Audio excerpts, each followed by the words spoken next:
My life as a competitive dancer was all about me, all about my progression in that sport. I became my own brand and I had to move that brand forward.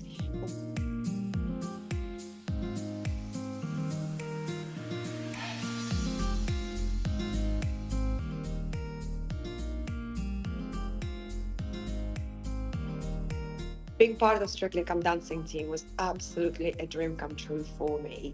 When I joined the show in 2008 after finishing my professional competitive career, I thought it was just a most amazing thing I've ever gonna do in my life. And it was in many ways. But at the same time, it came with a lot of pressure because for the first time, I was exposed to public opinion.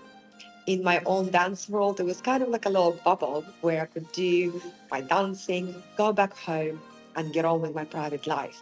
However, on Strictly, because it's such a big phenomenon here, and we kind of become exposed, and I had to work really, really hard not to be affected by constant intrusion into my private life.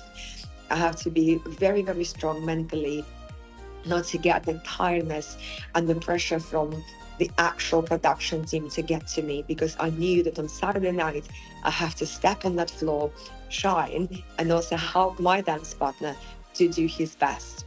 So all of that, of course, through 8 years of Strictly, formed a very strong character. How I can deal with that, how I can perform under pressure, how can I deliver under pressure. It was very different though from my competitive world because, like I said, there nobody really was talking about how I look or what I was wearing. It was purely about my skill as a professional dancer. But once I step into show business, it's a very different world. And I have to hear a lot of good things, but also a lot of negativity as well.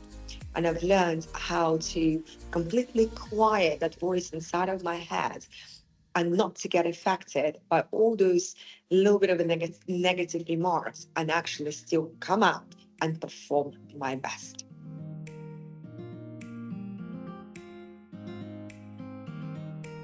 Being on Strictly for 8 years, although I loved it so very much, still made such a big impact on my mental health.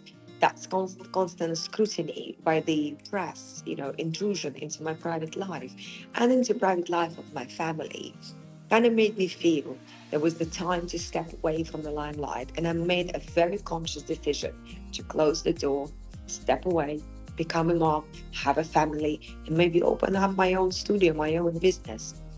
And at first, a lot of people were saying to me, "Are you sure you're doing the right thing? You worked so hard to be on a show. You've done so much. And now you're kind of throwing it all away and starting something very new." But I knew in my heart that I have to do it. First of all, it was the time to dedicate myself to my daughter. My life as a competitive dancer was all about me, all about my progression in that sport. And I'm strictly a little bit like that too. I became my own brand and I had to move that brand forward. But when you have a child, a lot of things completely different in your vision from that point on. So I just wanted to be a mom. I wanted to be at home. I want to take that time to just be me, not a professional dancer, not a performer, not a choreographer.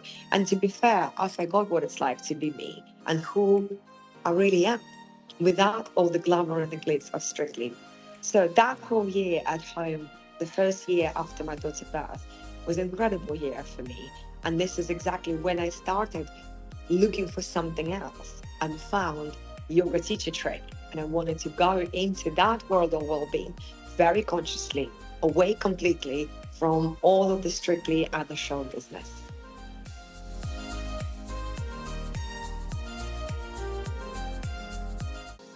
I love public speaking and I have done quite a lot of it because during Strictly I had to go to many events.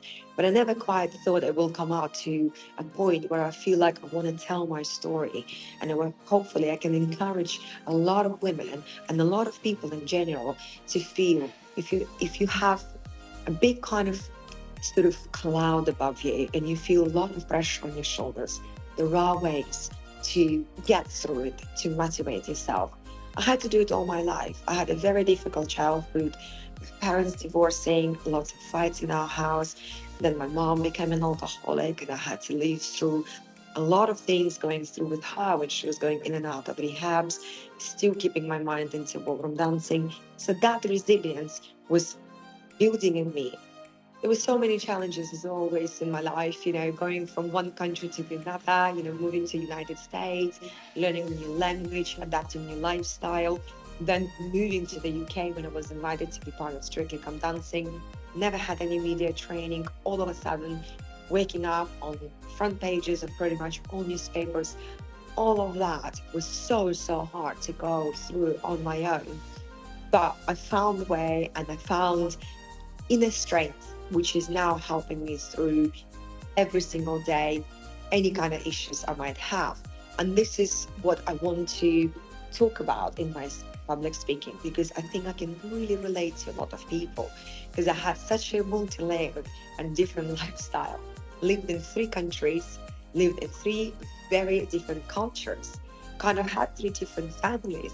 So work in different environment, very versatile environment, very pressurized environment with a lot of people who, others find extremely difficult to work with. But I had to make it work because I knew I had to form a friendship and take that person on Saturday night to perform their best in front of 30 million people. So all the steps, all of those experiences formed a very clear path in my head, how I can do it, how I can strive under pressure. And those tools, I think, very important to relate and tell others. So perhaps other people can use them too.